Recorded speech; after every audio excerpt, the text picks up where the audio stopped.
The next keynote speaker I also discovered again on Netflix with the documentary on the unbelievers. And then I started reading his book, A Universe from Nothing, and I came to a passage in his book, which I actually had to take a screenshot so I don't misquote him.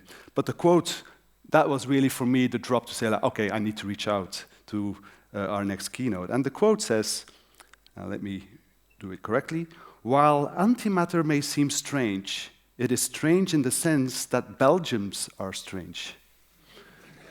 They are not really strange. It is just that one rarely meets them.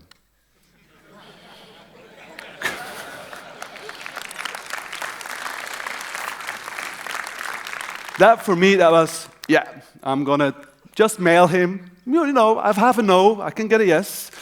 And so it's my great, great honor. And I'm really like, everybody's really intimidated with our next keynote speaker, but I'm really looking forward to him, Professor Lawrence Krauss. Thank you. Yeah, thank you. Thank you. I keep forgetting I wrote that. I don't know why I come back to Belgium. But anyway, it's very nice to be here. And I'm the entertainment, so we stop all this complicated Java stuff, and now we just worry about theoretical physics. So you can relax. Anyway, I'm going to see if my thing works at this distance after a minor accident this morning. Here we go. Okay. What I want to do is take you on a journey back to not 20 years, but back 13.8 billion years. And what I want to talk to you about is some amazing developments that may allow us to look back to the very beginning of time.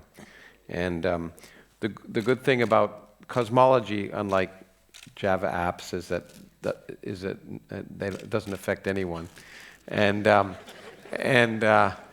that's fun. So this is sort of like a story, and you can relax. So I want to begin with the relaxing part. So this is really the best of times. And by the best of times, I mean that the Large Hadron Collider is up and running, and it hasn't created a black hole that destroyed the world. And it is revealing things that have been amazing, and we hope it'll reveal new things. It is, as I'll talk about, the most complex machine ever built. It makes modules look trivial, but it's the worst of times as well. And so, let's see. Well, in my country, there's this guy. I tried to think of a European equivalent. So, yeah, thank you. There's this guy too, but the great thing about all of this is what I want to show you is that all of these petty myopic worries are just worries of our time right now, but they're really unimportant in a cosmic sense. So that's the great thing about cosmology. It seems to me it puts our present time in perspective, and all of everything we do will be forgotten in a very significant way. This is one of my favorite Hubble Space Telescope pictures. They're all my favorite pictures, actually. This is a most recent multispectral image from the Hubble Deep Field. So every dot in this image, except that one, is a galaxy. Each galaxy contains roughly 100 billion stars. And there are about 100 billion galaxies in the observable universe, and the colors here are accurate, but the size is also accurate. So the most distant galaxies are the ones you can barely see, and they're almost 10 billion light years away. That means the light from those galaxies took 10 billion years to get to us, which means, by the way, since our sun, the lifetime of our sun is about 10 billion years, an average main sequence star, that means that most of the stars in this image are dead now. And any of the civilizations that developed Java around those stars are now dead and long forgotten. And when an image is taken of us right now, boom, by the time it reaches any of the star systems, there will be long gone, our Earth will be long gone, the sun will be long gone. So we are, as I like to constantly say, incredibly insignificant. That's one of the messages I want you to take away from this. So to put the rest of the conference in perspective. But anyway, One of the strange aspects of this image is that the universe is the same in all directions. If I took this picture in any direction, I'd see more or less the same thing. And that is remarkable and surprising because, of course, when we look out as far as we can in that direction, the universe is 13.8 billion years old, I'm happy to say, in Belgium. And if you ask the Republican candidates in the United States, you'd get a different number, closer to 6,000. But if I look at the far end of the universe in that direction and the far end of the universe in that direction, the light from those directions is just getting to me now. That means those two regions couldn't have communicated before today. But if they can't have communicated before today, how come the universe looks the same in all directions? How could every region know to be the same as every other region? That was a big puzzle, a major puzzle in cosmology that we think we may have solved. And but I want to say that this, when we try and solve it, we're going to go back in time. And we're going to use a wonderful aspect of the universe, which is encoded in this image, which is about 4,000 years old. This is, in different cultures, this has different names, but it goes by the name Ouroboros, a snake that eats its own tail. This particular snake has legs, so it's not really a good snake, but it's an evolutionary snake. But it is remarkably, many different cultures have picked up the same image, but it's important for understanding cosmology because one of the great discoveries of the 20th century is that the universe is expanding. That means it was smaller yesterday than it is today, it was smaller the day before, and that means that there's a connection between the very big and the very small. So if we try and, we think of the scale of humans or computers and planets, and then we can go up to stars, and then up to galaxies and cluster of galaxies. When we go to the whole universe, the largest scale of the universe, we come back to the very smallest scales. Because if we extrapolate back the Big Bang, 13.8 billion years, we come to a time when what is now the entire observable universe was contained in a region smaller than a single atom. It's hard to picture that. It's amazing we can talk about that with a straight face, and we think about that. And what I want to tell you is we may be able to probe that unbelievably early time. But the important thing is on that small scale of an atom, the laws of quantum mechanics rule. And so if we want to understand why our observable universe has the properties it has on the macroscopic scale, we ultimately want to understand the fundamental forces of nature, because those are the forces that will have set up the conditions that will have determined the ultimate evolution of our universe. So we want to look back earlier and earlier time to understand exactly how things got set up. And to do that, we have to think about particle physics, as you'll see. Okay, so the galaxies take us back. The earliest galaxies in that picture are maybe 10 billion years old. That means that they formed a few billion years after the Big Bang. Well, that's early, but not early enough. To go back earlier, we look at another image. This is a baby picture of the universe. It's a picture of the universe when it was about 300,000 years old, 300,000 years after the Big Bang. This is something called the cosmic microwave background radiation. And it comes from a simple picture. If I look out in this room, I can only see as far as the wall, because the wall's opaque. Okay? When I look out at the universe, I can only see as far back up to the point where the universe became opaque. That time was when the universe was 300,000 years old, because at that time, the temperature of the universe was about 3,000 degrees Kelvin.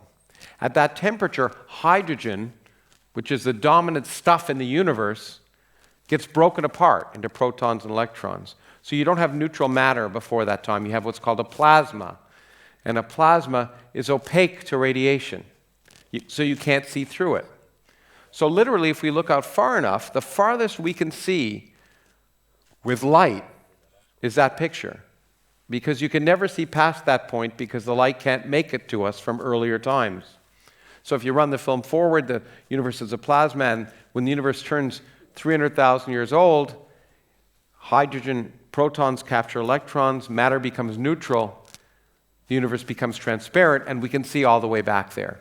So this was a picture, this is a satellite image of looking at the cosmic microwave background, because that radiation was 3,000 degrees then, but it's been cooling now. So that radiation is a temperature of about 3 degrees above absolute zero. And the radiation comes in the microwave band, which is why we call it the cosmic microwave background radiation. And this is an image of that surface, that two-dimensional surface in all directions, a spherical surface. It's been projected on a plane. First of all, the image has this line in it. That's because that's our galaxy. So this is up, and that's down. This is the plane of our galaxy. So we can get rid of the galaxy. But I just want to say the projection we've done is the same as the projection of the Earth. I think I have that upside down. So I'll just see if I can correct that. There, that's better. My wife is from Australia, and so I'm always northern hemisphere centric. But the projection is the same. We're projecting the sphere onto a plane. So let me go back to the projection there, and then I'll get rid of the galaxy, because the galaxy is just in the way. Its radiation is coming nearer to us. And this is the baby picture of the universe. Now, what is this picture? Well, different colors represent different temperatures, so there's variations in temperature. But the variation is incredibly small. The hot spot, the red spots are hotter than the blue spots. They vary in temperature from the blue spots by 1 part in 10,000. So this whole thing is about 2.73 degrees above absolute zero, and at some points it's 1 part in 10,000 hotter, or 1 part in 100,000 actually hotter. In other places it's 1 part in 100,000 colder. So this thing is incredibly uniform. Unbelievably uniform. The temperature of the universe is the same to 1 part in 100,000 across the entire universe. So this is again a problem, because all those regions couldn't have communicated. They could never have thermalized in the standard picture. How did they get to be the same temperature? This problem persists. To understand it, we want to go back to even earlier times. How can we go back to earlier times if we can't see before these times? Because I'm a theoretical physicist, but physics, like all science, is an empirical discipline. It's based on observation and experiment. We can hypothesize all we want, but we have to test those hypotheses. If we don't test things, it becomes religion. Okay? Yeah. Anyway.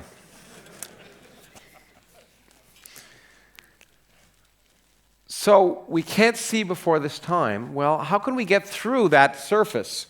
How can we see before that surface? Well, clearly light doesn't work. So if we want to probe earlier times in the history of the universe, we want to use a signal, something that couples more weakly than electromagnetic radiation, something that can make it through that plasma to get to us. Some signal from the beginning of time that can make it through that dense, incredibly dense plasma of radiation and get to us. So what we can do is look for signals that are weaker, and the weakest force in nature is gravity. It may not feel like that for you when you tried to get up this morning to come here. But that's because every atom in the entire Earth is interacting with each atom of your body. The gravitational interaction of one atom with another is so small we could never measure it.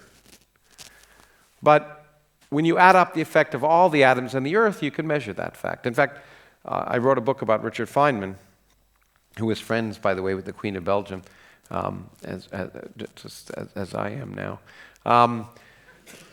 That's a true fact, but I don't want to get into it.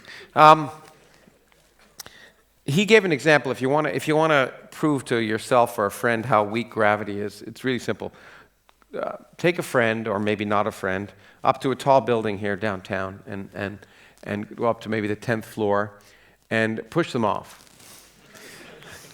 Now, it takes gravity all of that distance, 30 meters, say, all that distance to accelerate them down to the ground, but it's electromagnetism that stops them in a fraction of an inch. They don't even make a dent in the concrete. Because the reason we don't go through material objects is most of material objects are empty space. But the electrons in my hand experience forces from the electrons in the atoms, and that's what stops me. And so gravity takes even the force of all of the atoms in the Earth on me, takes all that distance to accelerate me. Electromagnetism stops me in a fraction of an inch. Gravity is so weak that it's irrelevant on all scales smaller than the size of humans or the Earth. But because, in fact, things are electrically neutral, on large scales, gravity is the only game in town, and so it's relevant, and it determines the dynamics of the universe. But the fact that gravity is weak means we can use it. Now, I like to wave my hands. That's what I do for a living. And about 150 years ago, James Clerk Maxwell told us that if we shake an electron up and down, we create an electromagnetic wave. We create light. The laws of electromagnetism tell us that. Well, shortly after Einstein developed general relativity, where he told us that gravity is really a property of space and time. That what we see as gravity is really a curvature of space. That matter and radiation energy affect the properties of space around them, and space becomes curved, and it can expand, it can contract in the presence of that material. And Einstein ultimately realized, although he got it wrong at least once, that if you shake a mass, then you also produce a wave, but a different kind of wave. A wave of ripples in space and time, a gravitational wave.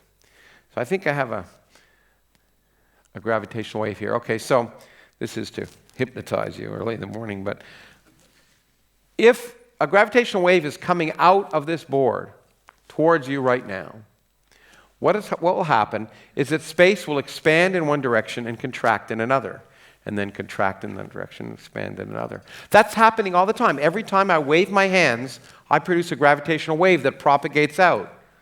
But gravity is so weak that wave is so weak that we don't notice the undulations in space and time. And in fact, even incredibly massive objects moving around produce gravitational waves, but again, the effect is so weak that we don't notice it. But literally, as I'm speaking here, there are gravitational waves going through this room from all sorts of phenomena in the cosmos and the fact that you're moving around, but you don't notice them. But if you had an incredibly sensitive detector, you could see that the size of this room would be changing in one direction and stretching in another, then stretching in that direction, pressing in that direction. So this is a two-dimensional image. I'll show you a three-dimensional image of it, but of course, like all three-dimensional images, they're absolutely impossible to understand. Here, let's see if this works. There we go. It looks like a snake. But that's what a gravitational wave propagating does. It literally changes the distance between objects as it propagates. An amazing prediction by Einstein shortly after 1916.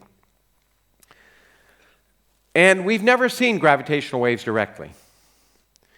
It turns out we have good evidence that they exist indirectly, but we've never seen them directly.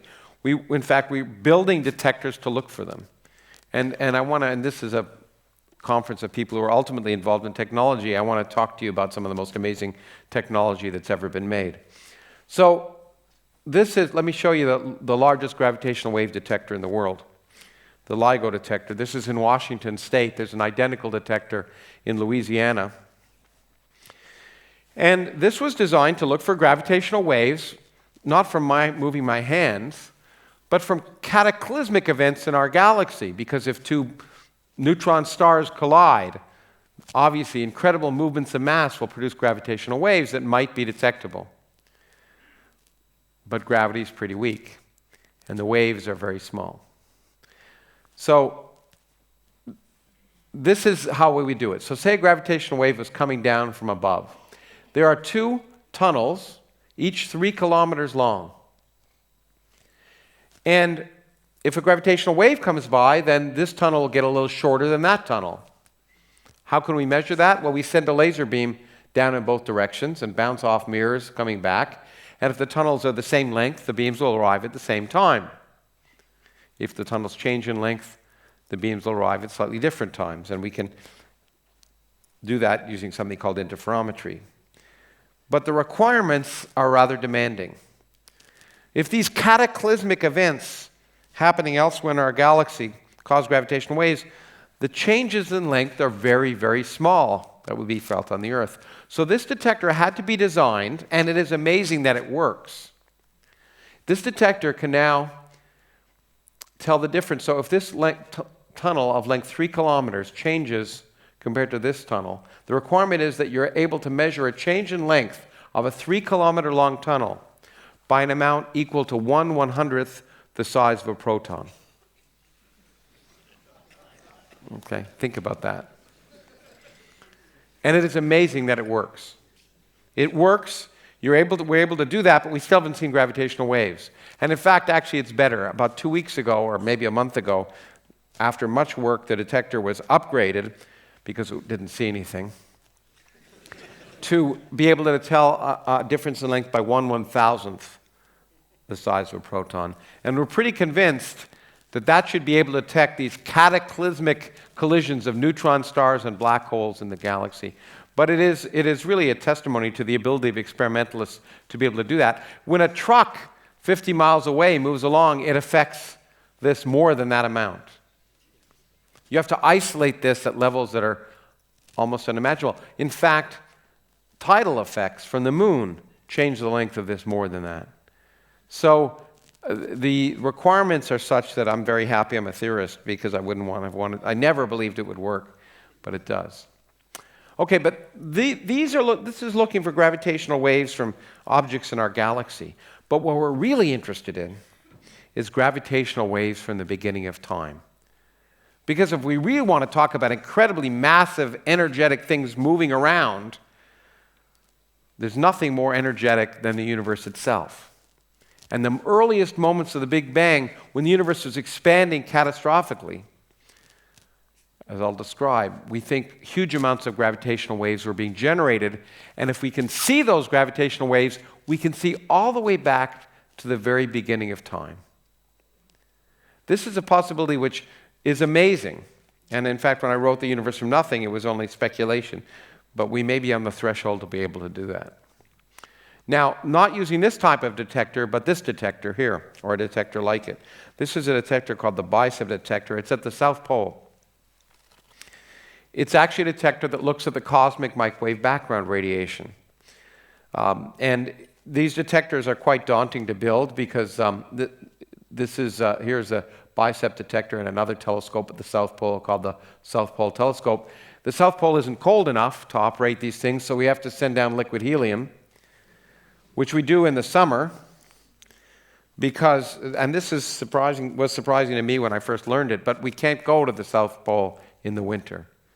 I mean, we could go to the moon. Well, that was fake, but we could go to the bottom of the ocean. We can do all these things. We can go out into space, but we can't send planes to the South Pole in the wintertime. So, we send graduate students. And this is an image, one of my favorite images, because it's the BICEP telescope taken at sunset, which is an interesting moment if you think about it, because sunset happens once at the South Pole each year. The minute the sun goes down, it doesn't come back up for 6 months. So this picture definitely was taken by a graduate student, because once you take that picture, you're stuck there. Nothing goes in and out.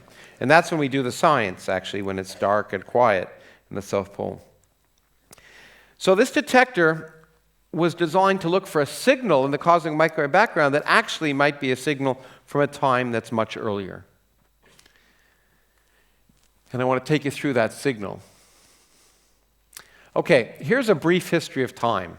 There's a few complicated pictures I'll show you, but this is time, not in 20-year increments, but in increments of seconds. The universe is about 10 to the 18th seconds old or so. And this is the size of our observable universe now, and as it goes back in time, it gets smaller and smaller and smaller. And in the standard Big Bang picture, at the time when the universe was roughly, let's say here, was roughly a millionth of a billionth of a billionth of a billionth of a second old, the universe would have been a certain size. But we've been able to solve this problem, we think, of understanding why the universe looks the same in all directions by realizing at that time something very strange might have happened. That in fact, the properties of particle physics are such that some energy could have gotten stored in empty space, an amazingly large amount of energy, and it would have caused our universe to expand by a huge amount in a very short time. It would have caused our universe to expand in size by 1,000,000,000,000,000,000 times in a time interval of a millionth of a billionth of a billionth of a billionth of a second. It would have expanded in size by at least 25 orders of magnitude in scale in a time interval of 10 to the minus 35 seconds. It would have gone from the size of an atom to the size of a basketball in a millionth of a billionth of a billionth of a billionth of a second. And there are reasons to think that's the case. When it was first realized that might happen in 1980, a proposal was made by a guy named Alan Guth. And that was very exciting because, you see, it suddenly would explain why the universe is the same in all directions. Because now these regions are so far apart they can't have communicated. But earlier times, if the universe expanded by a huge amount, it was 25 orders of magnitude smaller than we would have imagined otherwise, so small that light could have traveled across it, and all of the regions that now make up our universe could have been communicating back then and thermalized and become the same temperature, and then poof, the whole thing expanded out. And then it took millions, or in this case billions of years again, before those regions could once again communicate. So the idea of inflation was a remarkably interesting one because it can we think it happened. We think it happened. But it could solve that problem. But during this incredible expansion of the universe, this catastrophic expansion of the universe, one of the key predictions, which we made about 30 years ago, 25 years ago or 30 years ago, we predicted that there'd be gravitational waves that be produced. Gravitational waves of a very particular type that couldn't be mimicked by anything else. And I remember when I first wrote about them, I never thought they would be detectable. But they might be. In fact, they may have been detected. So here's an image from a recent Scientific American article I wrote. It's complicated, but since I spent a lot of time with the artist, I thought I'd show it. I don't know if there's any information transfer here. I'll try and explain. So here's the idea. This is a brief history of time. This is today when there are galaxies. You go back in time to the point where the cosmic microwave background existed, when the universe was 300,000 years old. We go back to earlier and earlier times, right back to the Big Bang. Shortly after the Big Bang, there was this incredible period of inflation. We predict on small scales, remember the entire universe at this time was about the size of an atom. Quantum mechanics is happening and everything's fluctuating around because that's what happens in quantum systems. And if gravity is a quantum theory, then even space itself is fluctuating quantum mechanically. And so there's all these random fluctuations in gravity and space.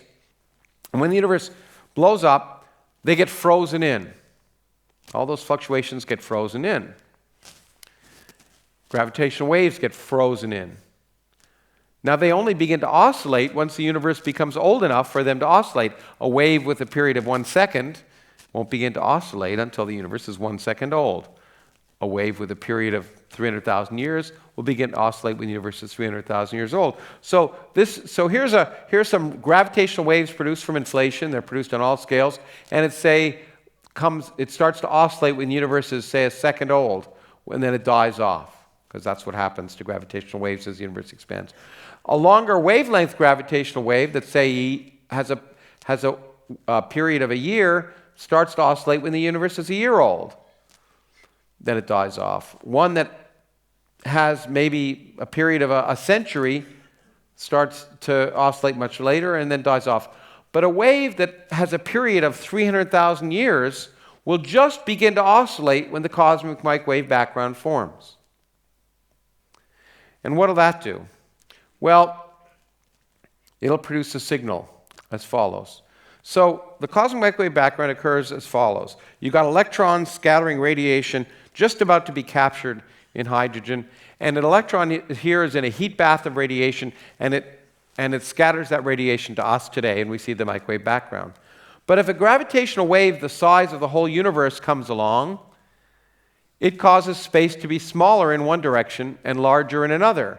That means that electron will see space squished up in this direction. It'll be hotter in this direction than that direction. And that will cause that electron to scatter radiation that's preferentially oscillating in one direction. Polarized radiation. The same kind of polarized radiation that happens when light scatters off water. The reason, if any of you are fishermen, the reason you like polarized sunglasses is because when light scatters off the ground, it gets polarized, and so let's say it's oscillating in this direction. If you have glasses that only lets light in oscillating with that direction, then all the scattered radiation won't get through and you won't see any glare. That's why polarized sunglasses block out the glare when you look into water. But this radiation scattered from these electrons will be polarized, so we can look for polarization in the microwave background, and we can predict what will happen. So here is a little region of the microwave background with hot spots and cold spots, and this is random. The light, of course, can be randomly polarized, just by random effects, and this is what the signal would look like, what this image would look like if you could measure polarization and there were no gravitational waves. If there are gravitational waves, it would look like this. Noticeably different. Actually, noticeably not very different. It's very, very hard to do. It's as hard as it was to look at the cosmic microwave background, and at least 2 Nobel Prizes have been won per observations of the cosmic microwave background. I should say the cosmic microwave background was discovered by accident in 1965 in New Jersey, of all places, by 2 people who didn't know what the hell they were doing. But they won the Nobel Prize, because you don't have to know what you're doing to win the Nobel Prize. You just have to do it. They turned a radio telescope up to the sky and saw noise, and they didn't know what the noise was. They got rid of white dielectric material in the telescope, which was pigeon droppings. The noise was still there, and eventually they discovered that what they'd seen was a signal from the Big Bang. But that was in 1965, and we've been able to image it, as you can see. But the next phase is to try and look for polarization. So this BICEP detector was built at the South Pole to look for polarization. And they said, okay, if a gravitational wave from the beginning of time were to come through our detector, we would see this snake-like pattern of polarization, because that snake-like pattern is unique signature of gravitational waves that might have happened at the beginning of time. And so this was a prediction. And then on March 17th, I think 2 years ago, the experiment presented this data. If this data is correct, this is perhaps the most important image in the history of science. Because if this is correct, these are gravitational waves from the beginning of time. This is a direct image, if you wish, of processes that were happening when the universe was a millionth of a billionth of a billionth of a billionth of a second old. It's also the first detection of gravitational waves. But just think about that. If this is true, it pushes our window on the universe back, not by an order of magnitude, but by 49 orders of magnitude. Our observable window goes from 300,000 years old right back to when the universe was almost less than 10 to the minus 35 seconds old. So when an experiment can improve things, or when a new Java release improves things by an order of magnitude, that's a big deal, right? 49 orders of magnitude is a really big deal, because this will allow us to test our ideas of the very beginning. And that's why people like me got incredibly excited. Now, I said, if this is correct. This looks exactly like it's supposed to look if it comes as we predicted. I predicted this about 30 years ago. But we have to be certain. Extraordinary claims require extraordinary evidence, as Carl Sagan repeated, although he wasn't the first person to invent that phrase. So let me just give you a sense of the problem here, and I'll show you an image that's technical. So this is another way of seeing that. This is angle on the sky, and this is power in polarization. It doesn't really matter if you know what it is, except the predicted signal from inflation looks like that. Here's the data that was seen by BICEP.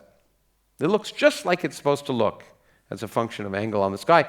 This was noise, because you see, there's noise. This radiation is coming through our galaxy. Remember, I had to remove the galaxy in my first image? Well, there's lots of noise in our galaxy. There's dust, there's all sorts of other things. And they assumed, from measurements have been taken, that the dust was small enough to not have that effect, any big effect. So they were really seeing a signal.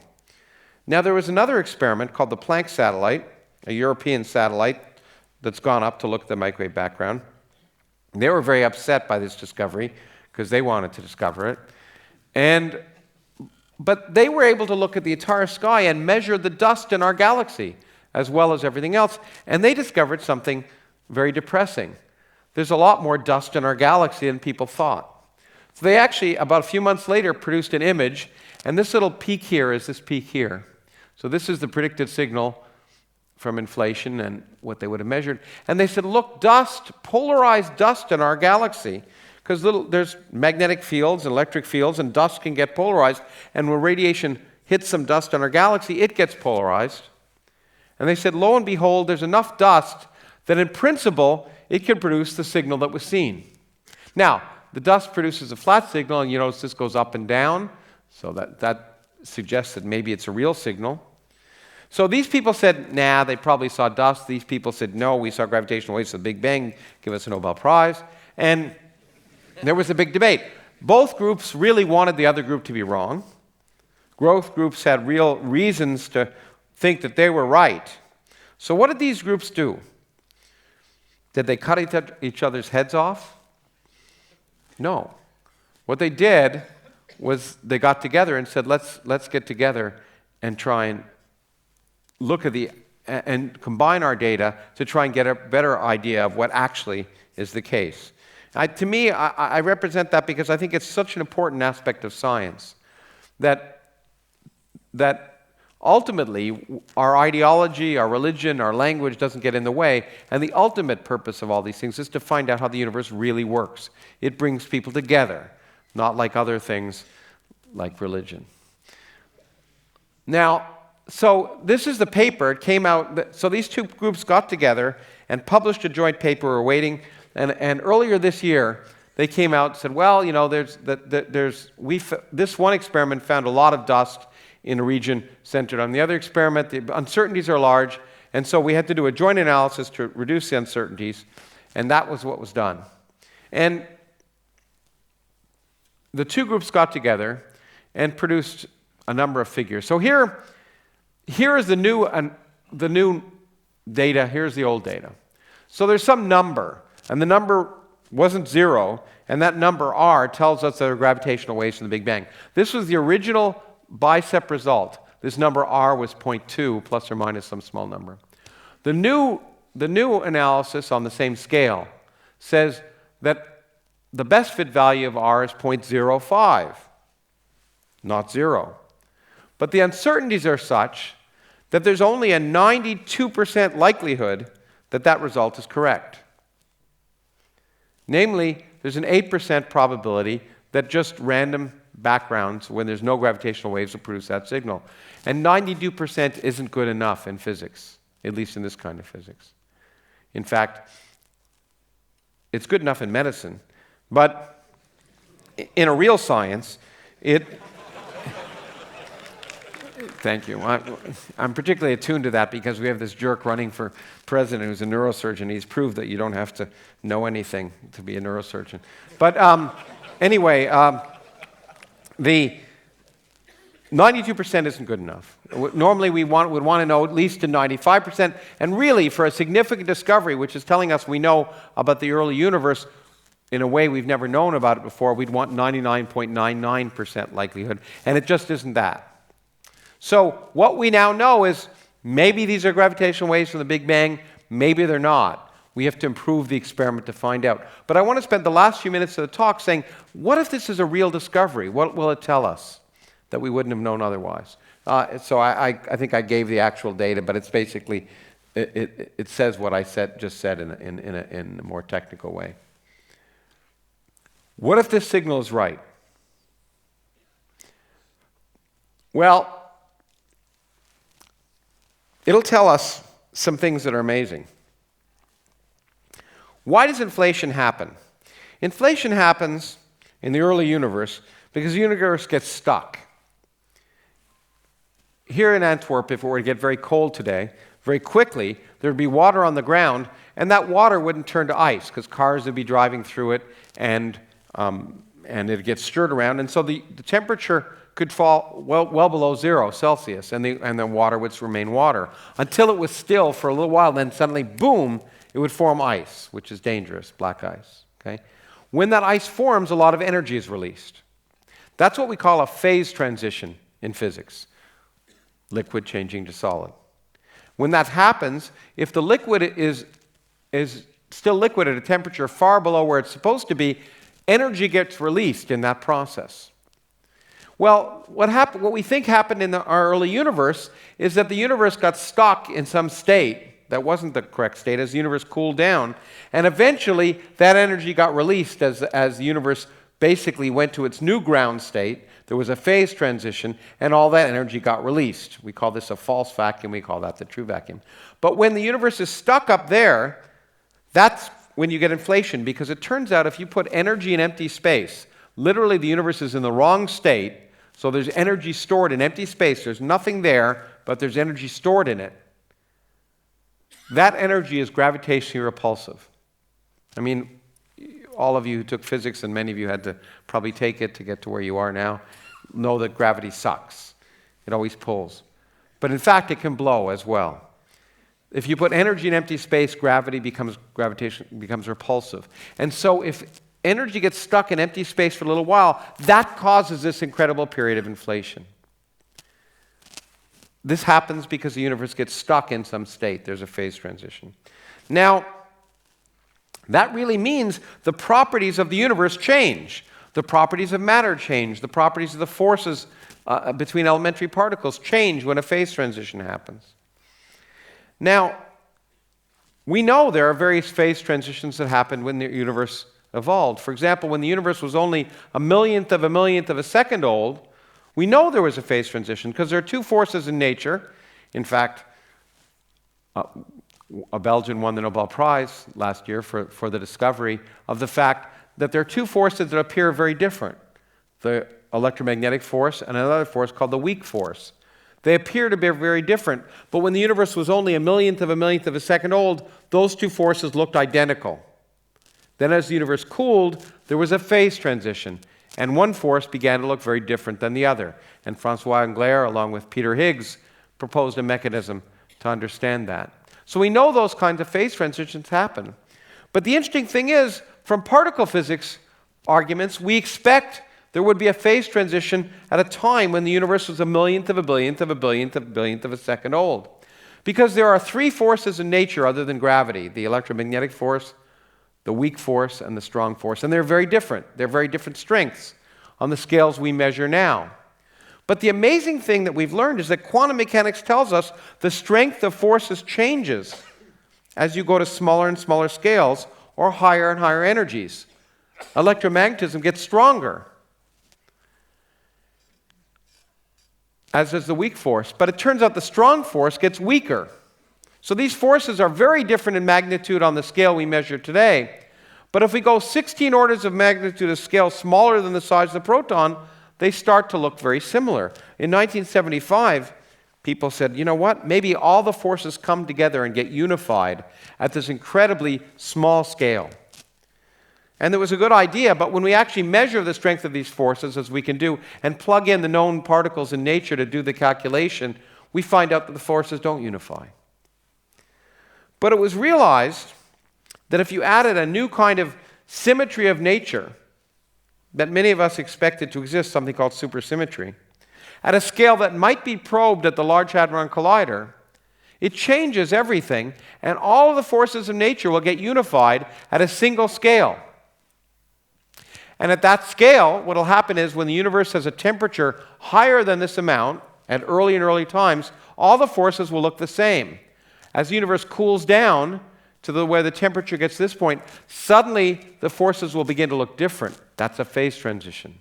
It's a natural place for inflation to happen. So if we were to be able to see gravitational waves from this time, we would be able to probe particle physics on a scale 16 orders of magnitude smaller than the size of a proton. That's 1,000 billion times smaller than the scale we can probe at the Large Hadron Collider. And so we would be able to probe, by looking at the universe back to its early moments of existence, particle physics on a scale we'll never be able to probe directly at colliders here. To build a collider that would produce energies of this scale, you'd have to have a radius, something like the Earth-Moon radius.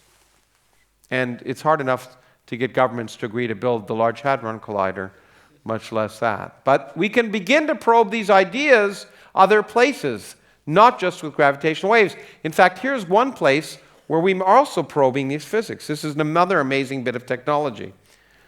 This is in Japan, in Kamioka, Japan, in the Kamiokanda mine. This is a working mine, and in this working mine, we built a large 50,000-ton tank of water,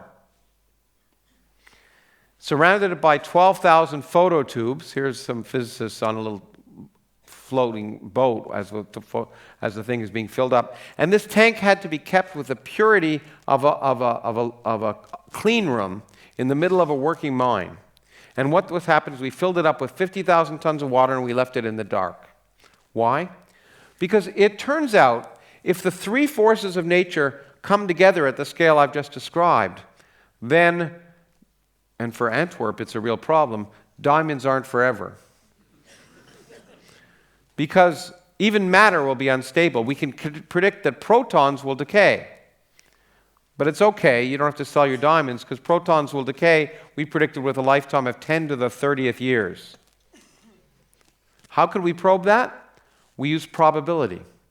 Quantum mechanics says the average proton will decay in 10 to the 30th years. But if I get 10 to the 30th protons together, on average, one will decay each year. Where do you find 10 to the 30th protons? 50,000 tons of water. So this tank was built with all this water waiting in the dark for one proton to decay, produce light. You hope the machine isn't turned off during that second because... So it's been running for 30 years and it hasn't seen a proton decay. But that's okay because those original calculations were done before we invented supersymmetry, and that makes the proton live about 1,000 times longer. So we're still waiting. But the important thing to realize is it may be observed that a proton may decay. By the way, this tank was useful for other things, and the Nobel Prize this year was given to a group working in this tank who actually looked at particles called neutrinos, which I'm happy to answer in the question period about. But the point is that we don't have to look in just one place to try and test our ideas. The universe is a great laboratory. As far as we can tell, the experiment was done once, and now it's just data analysis. But we might be able to measure exactly the same physics by seeing protons decay. And more importantly, if the gravitational waves from inflation are really there, it will tell us the scale of grand unification. It'll tell us what to look for. We can probe the physics, and we can refine these kind of detectors to specifically look for proton decay that should be predicted. But there are other places. And the other place to do experiments is, of course, in Geneva for the, as I said, the most complicated machine that humans have ever constructed. This is, if you go to Geneva and you land in the airport, you look out and you see a nice countryside. But underneath that countryside is a tunnel 26 kilometers around that goes up not only from Geneva under the Jura Mountains into France. And in that tunnel, we accelerate protons at 99.99999% the speed of light in this direction, and other protons at 99.99999% the speed of light in that direction, and collide them. They go around thousands of times each second between France and Switzerland without passports or anything, and you don't really need them there anyway. But and they collide, and we built this detector to test these ideas, this experiment to detect these ideas. And it's really amazing to me. This is a testimony to these are the Gothic cathedrals of the 21st century. You know, in the Gothic cathedrals were built in the 11th and 12th centuries. They pushed the existing technology. They took a century to build. They were built by thousands of artisans over centuries. Those artisans spoke many different languages. And it was for the glory of God. This is for the glory of nature. This machine was built by 10,000 physicists, PhD physicists. Took over 20 years to do. Those physicists from over 100 countries with dozens of languages, dozens of religions, and everything else had to design things with specifications of better than 1/1,000,000th of a centimeter. So this would all work. This machine has to be, in fact, set up. Once again, this has to be done accurately enough that even the moon, the tidal forces of the moon over the month change the size of this ring by an amount that has to be adjusted so that this thing can work. And we build this incredible tunnel. The tunnel itself involves tons of liquid helium. It's the largest cryogenic facility in the world. The vacuum in the tunnel is more sparse than the vacuum in space by the International Space Station. And we build these incredible detectors to look at these collisions of particles to try and find and look for new physics. This is one of the smaller ones called the CMS detector, the compact muon solenoid. It contains more iron than is in the Eiffel Tower. The magnetic fields are so great. I think I have a much better picture because I'm in it. These two halves, when it's running, they're not apart, but when it's not running, they're apart. Each weighs 20,000 tons. The magnetic field is so great that even though they're not on wheels, if it was turned on, they'd be pulled together. Each second, speaking of data, okay, every second, more than 1,000 terabytes of data is being generated by the Large Hadron Collider. Okay? We have to build lots of new ways to store and analyze the data because we have to throw most of it out. Using distributed computing, as you know, of course, the World Wide Web was created at the Large Hadron Collider, what was the Large Hadron Collider, LEP, early on, because physicists wanted to be able to export data and manipulate it without worrying about where they were. And it was therefore important that large collaborations, because the collaborations, the experimental collaborations here, each collaboration has over 5,000 physicists on it. Okay, when you look at the paper, I was just looking at a paper that came out from the Large Hadron Collider. The paper was 4 pages long. The list of authors was 23 pages long. The list of institutions was 8 pages long.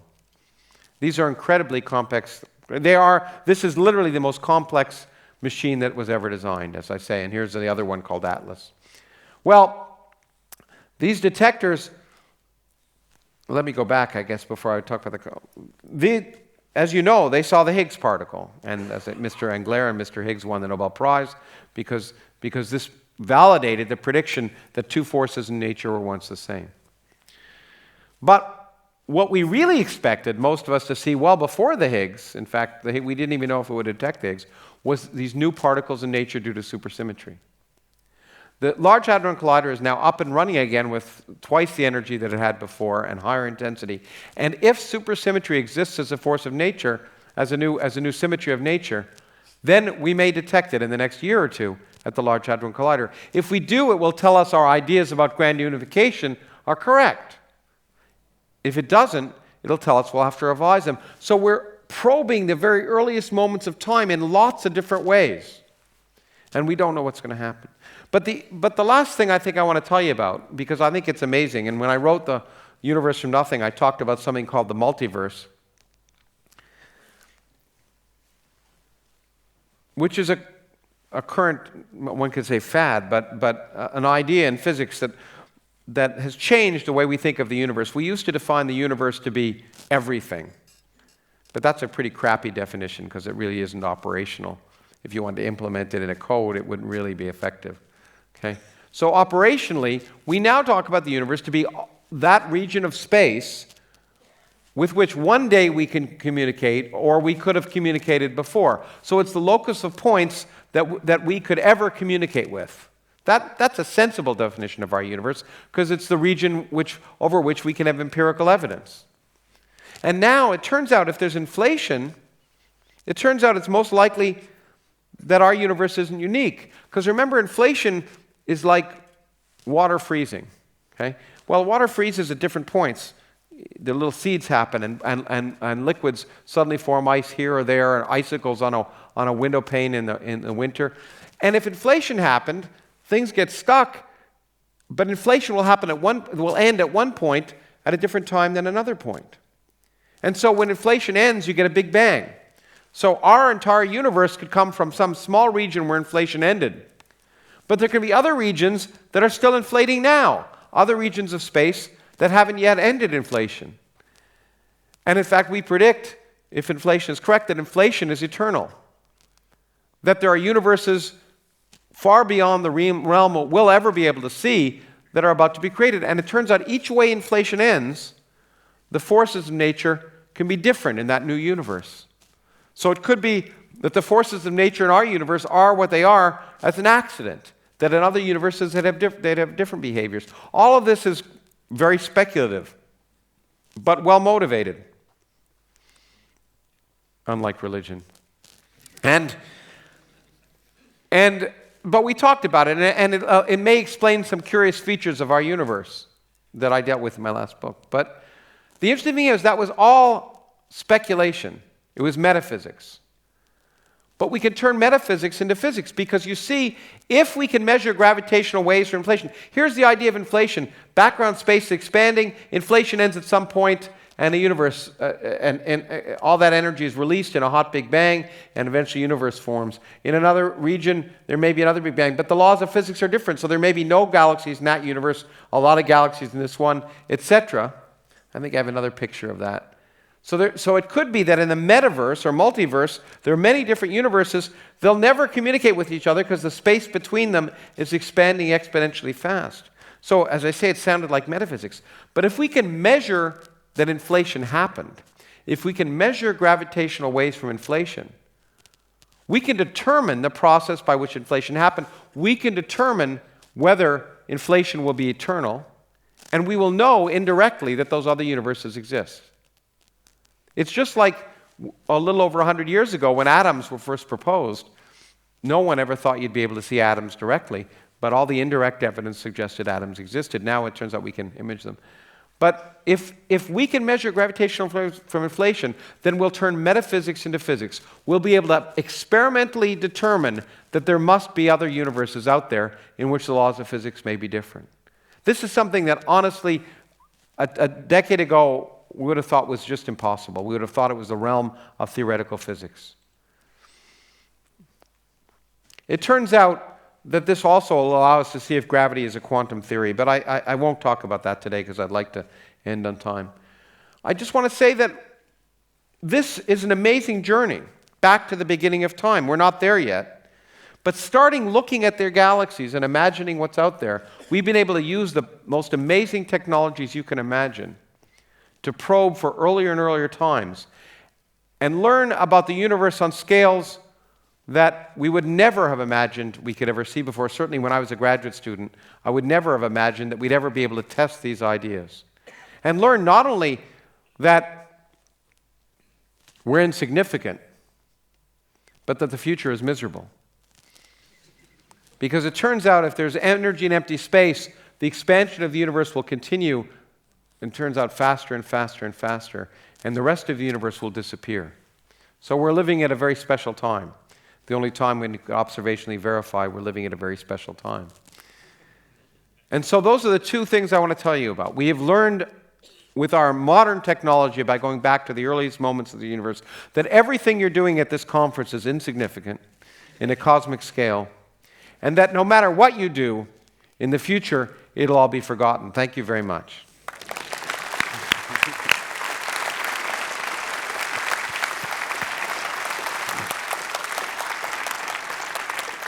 Still got 5 minutes. You want to do some Q&A? Yeah, I'll do some questions. Yeah, so we still got 5 minutes. If you have some urgent questions, looks like we've got a winner here. Just a simple question. What do things look like when they're a million times, when you get to a scale like a million times smaller than a proton? Well, the answer is that on that scale, the elementary particles that are relevant are not protons and neutrons and things we're used to. The only particles that are relevant are things called quarks and electrons. So protons are made of things called quarks. We can actually measure that now. And as far as we can tell, quarks are not made of anything smaller. So as far as we can tell, the fundamental building blocks of all matter in the universe are just these particles called quarks and electrons, essentially. And on that small scale, those are the operational particles. But interestingly enough, when you get to ever smaller scales, so that's what universe looks like on a millionth of the size of a proton. But when you get to much smaller scales, we think there are whole slews of new massive elementary particles that change the way nature behaves. That's the idea, but we don't know yet, and that's what we want to test with these ideas. We want to see if quarks are made of something else or if they're new forces of nature that arise. These are speculations. We have very good ideas. We've been batting them around for 50 years. But just like people in an isolation tank, and I was once in an isolation tank near here in Amsterdam when I was on a book tour. It's a good thing to be doing in a book tour. You begin to hallucinate if you're in there long enough. Well, we've been hallucinating for 50 years, waiting for the Large Hadron Collider. We have lots of theories, and I'm sure almost all of them are wrong. Because that's the one thing we don't really emphasize much, is that in the popular media, is most physics theories are wrong. And that's, if it wasn't the case, anyone could do physics. Okay? And in fact, the most exciting state to be in if you're a physicist or a theoretical physicist is either wrong or confused. And I'm both most of the time. Any other questions? Any brave people? Don't be shy. Well, all the way up, damn. Oh yeah, you have to shout it. Yeah, are you gonna run up there? No, I'll run. Okay, well, okay. I lose 4 kilograms during DevOps, so why not? Right? Okay, good. Where are you? I know what I'm going to do. Can I ride this thing while I'm waiting? Okay. Here the question comes. Okay, I'm going to answer it while I'm riding this thing. Hello. I nearly killed myself before. I heard that China wants to build their own Large Hadron Collider. Hold on, repeat. Yes? So I heard that China wants to build their own Large Hadron Collider. Mm-hmm. Do you think they'll be able to do it if you were talking about these sort of precisions? Oh, do I think they'll have the technical ability? Yeah, sure. Most of them have been trained in the United States. I'm not joking. I mean, that's one of the few good things about being in the United States is right now we get the best young people in the world coming to our graduate schools. Yeah, I don't know whether that'll persist, but that's certainly been the case up to now. And some of them stay in the United States, some of them go back. It will be, they are proposing a much bigger collider. And it's certainly, we are thinking about going beyond the Large Hadron Collider. The question is, whether there'll be the political will elsewhere to build such a thing. I mean, the Large Hadron Collider costs $10 billion, more or less, which sounds like a lot of money, but it's not a lot of money. I mean, it's what the air conditioning bill was during the Iraq War for a week. And it's clearly much more useful. And so I suspect that China may be the next place to build a collider. But at the same time, the next collider is probably going to require such a large amount of money and expertise that it's unlikely that any individual country will build it. Already the Large Hadron Collider is a collaboration of many, many different countries. So even if China becomes the main site of the next collider, I suspect it'll become international. It'll just be too complex a project for any one country to build. That time has long passed, and certainly the United States long ago stopped trying to go alone and wasn't able to. So anyway, China certainly is trying very hard to become a world leader in fundamental physics, and they're doing it by spending a lot of money. I'll be frank, what is much more important than spending money to become a world leader in science is to train students to be skeptical and to not respect their professors. That's very important, because that's the essence of science, is that there are no scientific authorities. There's scientific experts. Can I try this? I'm going to say, I nearly killed myself beforehand with it. Okay, I'm going to answer this question while doing this. Hold on, no, get away. Okay. So I'll tell you an anecdote later on. Okay, there we go. Now I'm going to show I can answer a physics question while doing this. So next question? So bottom line is that's much more important. Skepticism, and some of you may have had Chinese students. The problem with right now in Chinese education up to now is that unfortunately professors are treated with far too much respect. And so that's got to be gone. Look at that. I'm amazing. Okay. So anyway, next question. The last question. How did the universe in the very beginning end up in that unstable state? Well, the universe was cooling very fast, and things that are cooling very fast can get stuck in the wrong state. As I say, it happens all the time. So at very early times, when the universe was very hot, the state it was in was not an unstable state. But as it cooled, it got below the point at which that state was the preferred state of matter and radiation and the forces of nature. So it's just a matter of the fact that the universe was cooling. If it hadn't been cooling, it would have been in equilibrium. But there are times in our universe when it can go out of equilibrium.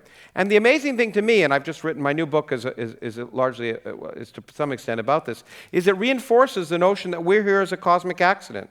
Because if the fields of the universe had cooled in a different way, had frozen in a different way, matter wouldn't be here. So, whereas my last book addressed the question, why is there something rather than nothing, my new book addresses the question, why are we here? And the answer is, there's no reason whatsoever. Thank you. I didn't fall off. No, that's great. Okay. Thank you. So, we've got a 30-minute break. I did forget to mention, if you want to try these hoverboards, there will be a shop at the reception. They're dangerous. They are dangerous. That's why the sound didn't work, actually, in the opening keynote, but I'll talk about that later. But you can try them out next to the reception today and tomorrow, and even purchase them if you want. So have a great conference, enjoy, and like I told you, the talks will be available on Friday, and have a good one.